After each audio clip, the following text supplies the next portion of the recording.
Auzubillahi minasyaitonirrajim. Bismillahirrahmanirrahim. Wa sallallahu ala nabiyil karim. Assalamu alaikum wa rahmatullahi wa barakatuh. As Chairman has mentioned, my topic is global sickness and possible remedy from the Risale Nur's perspective. Generally, when we look at the world, if I may say, is in chaos, so to say. It has some kind of problems, if I may mention. The reason may not be disconnected with the fact that humans are created to serve Allah, one, and Muslims in particular, kuntum khayra ummatin ukhrijat linnas ta'muruna bil ma'ruf wa tanhauna 'anil munkar.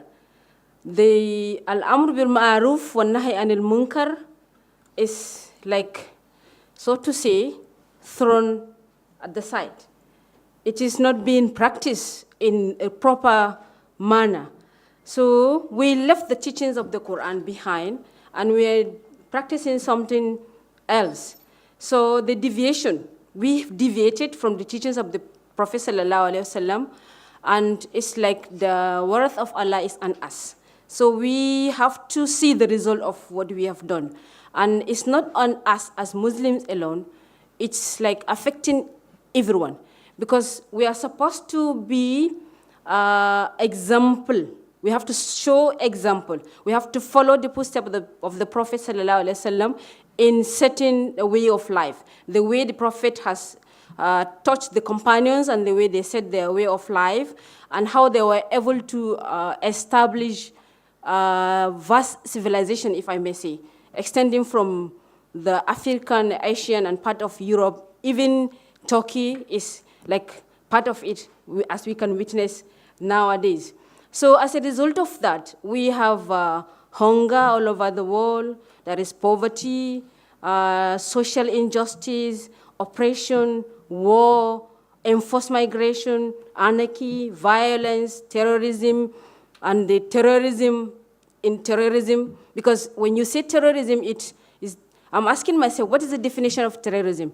If I can be asked, if I can, just like the example Prof. Colin has given, that someone killed about 50 number of people and he's not called a terrorist. Why am I, as a Muslim, be called a terrorist?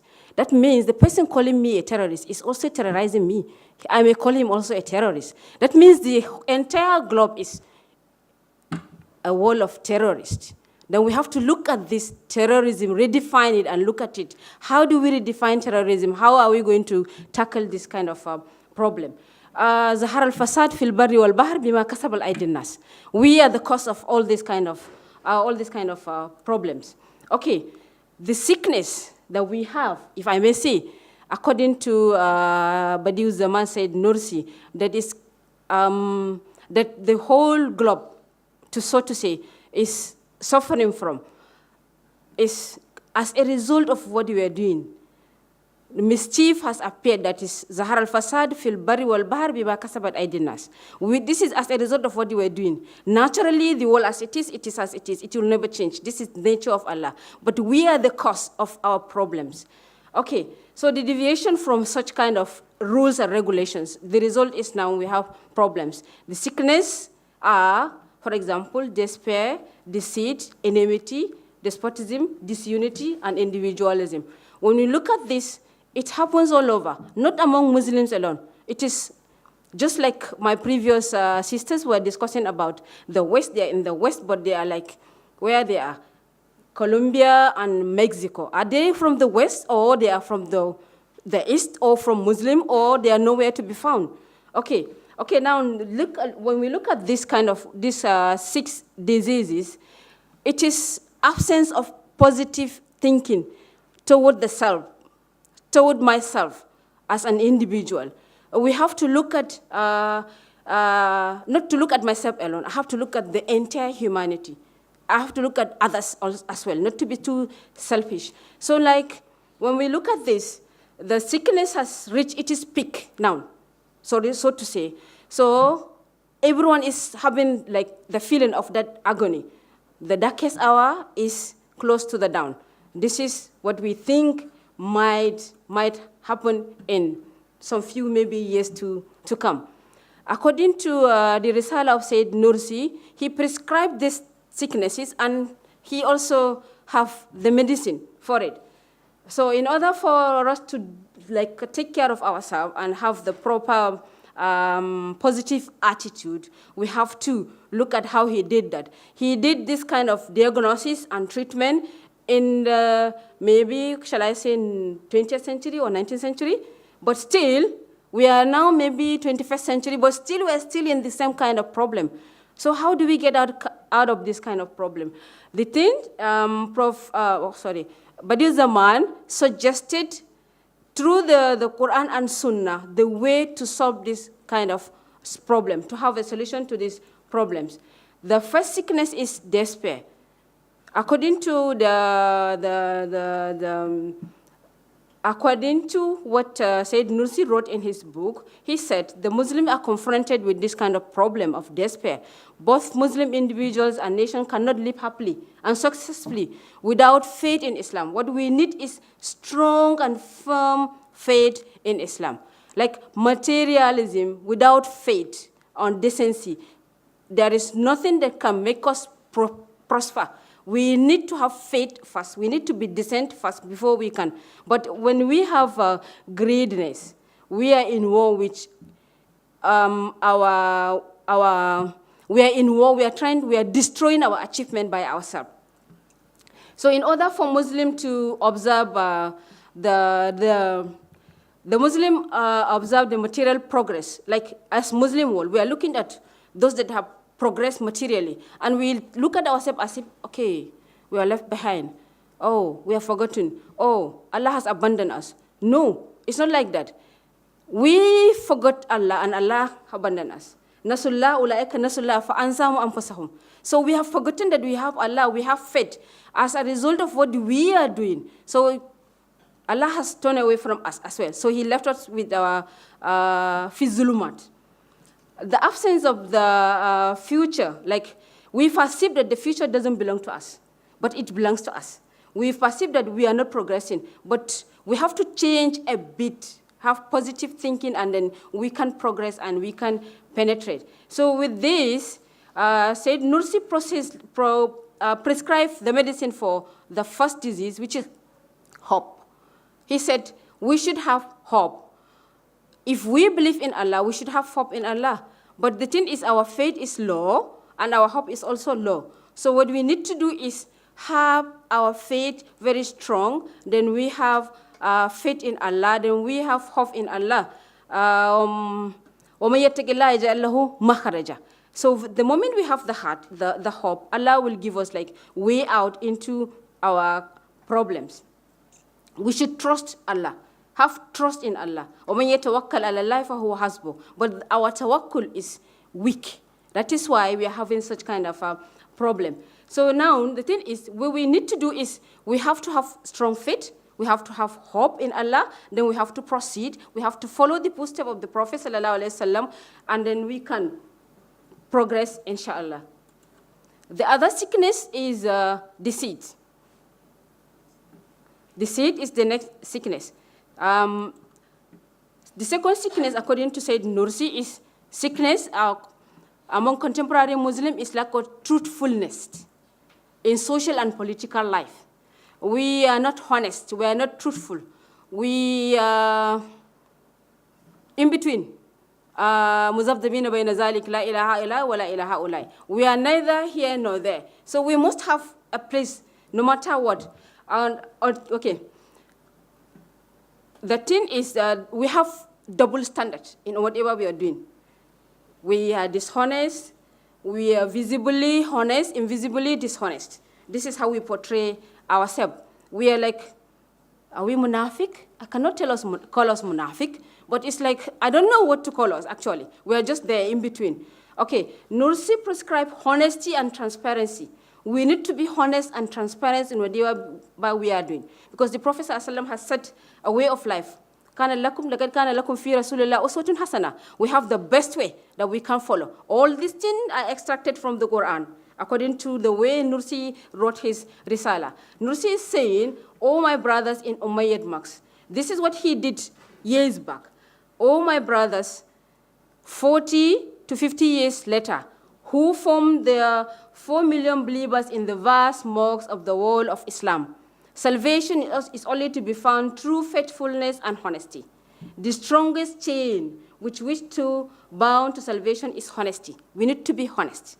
We need to be honest in order to prosper and get ourselves out of this kind of problem. The next thing is sickness of enmity. We are supposed not to be enemies of anybody.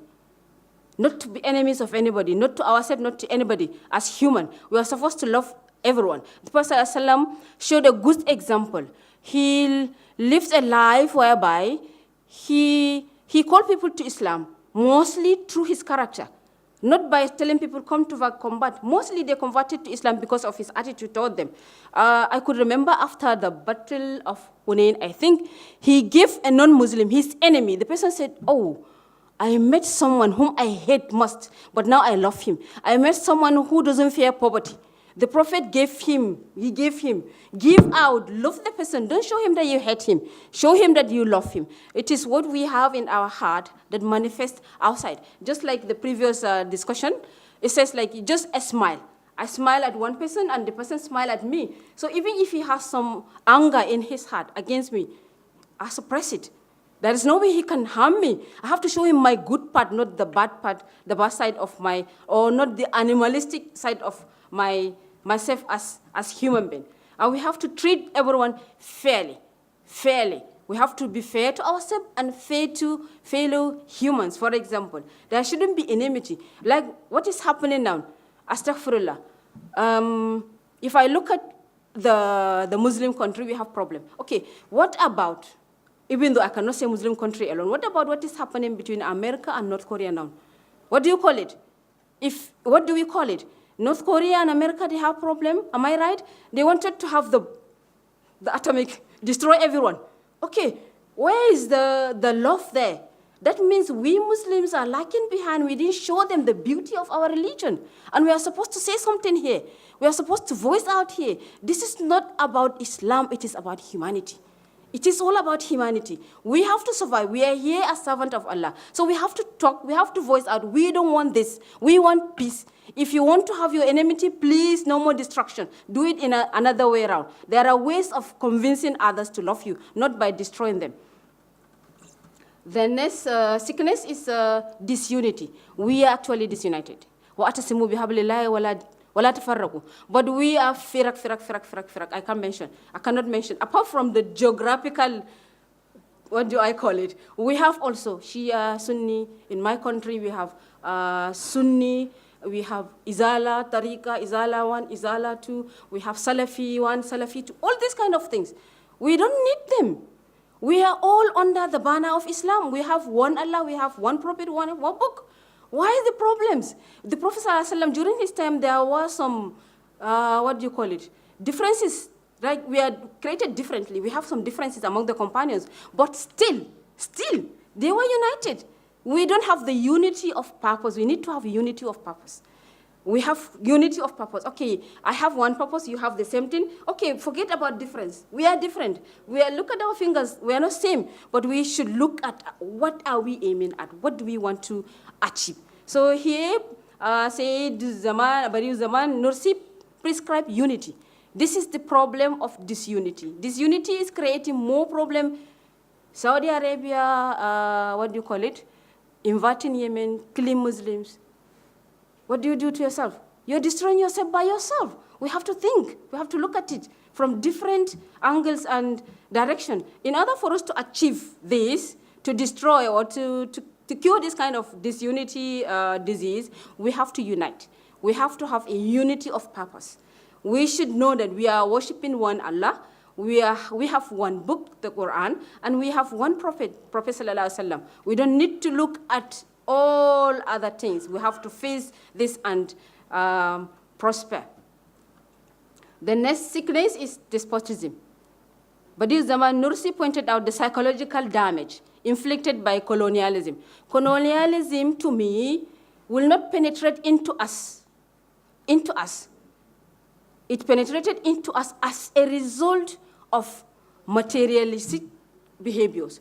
We left the actual teachings of the Prophet, we embraced the world, we embraced materialism, and as a result of that, we started to weaken down, and colonialism came in, and then the strong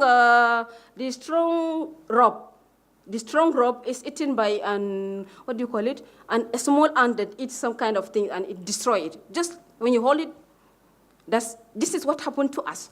We left what we were supposed to be doing, and then at the end of the day, we were colonized. And then up to now, we are still colonized from our mind. We are still colonized from our mind because we don't look at it from the other way around. We still follow, but we can change. If I can change myself, why should I face into that? Then I'll start changing myself, change my home, then it goes on like that. We need to change our mindset toward that. If we change a bit, it will change. Then we can look at it from the other way around. So, said Nursi, I prescribe Islamic dignity. We have Islam. We need to have that faith that we have Islam. Like, for example, as a Muslim, there are certain places that so many things are happening. I'm from Islamic Studies department. When I mention I'm from Islamic Studies, they will say, okay, I'm not supposed to study Islam, or Islam is nothing to be studied, or Islam is not relevant. So from that, we also have that in our mind, like, okay, I'm Muslim, I'm weak. Why should I be weak? I am the strongest. I have whatever I need. وَتَرْجُونَ مِنَ اللَّهِ مَا لَا يَرْجُونَ. We have that, but we don't have that in our mind that we have this as a solution to a problem. We have to stay, I have to be proud I am a Muslim. Proud I'm a Muslim to practice Islam as it is prescribed. Show the beauty of Islam. Show whoever I'm interacting with, show him that I am a Muslim and the way I'm interacting with people is my religion. So that he can have like, oh, I'm interested. There are so many people in this conference that are not Muslim, but because of the way the Risale is written, he is portraying Islam. And people are interested. Oh, this is Islam. We are supposed to have it like practically so that people will be interested in Islam, and this is our dignity is in Islam. Nothing more than that. The next one is sickness of individualism. Just like yesterday, someone was mentioning about individualism in Bangladesh. We have that everywhere.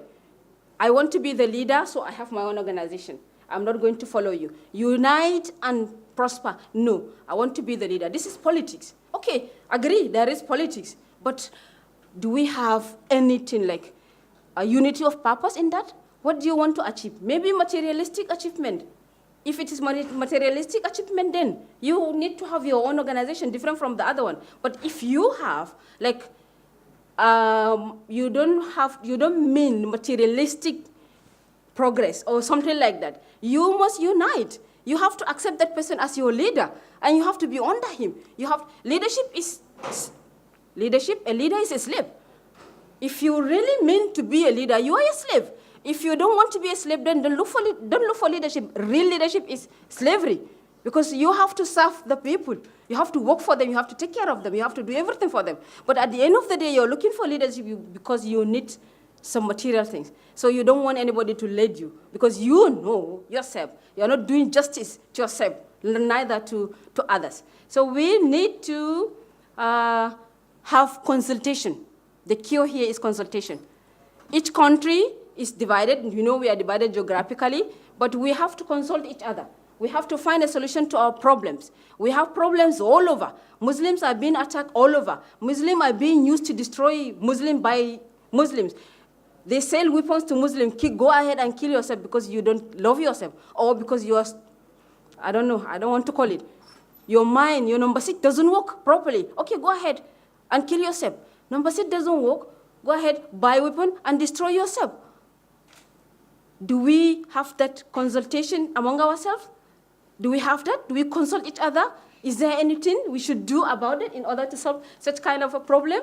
We need to do that. We need to consult each other. We need to have a dialogue. I look at this symposium as a one way or a path toward that. Because I am Nigerian coming from Malaysia. Okay, I don't care. It's not Nigeria, it's not Malaysia, it is Islam.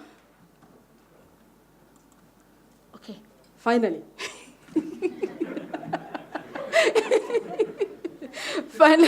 Finally, these are the positive action, positive thinking. I should think positively about myself, change my immediate environment, change my family. Then it goes out to the larger society. These are the suggestions, the prescription given by Sayyid Nursi in his Risale.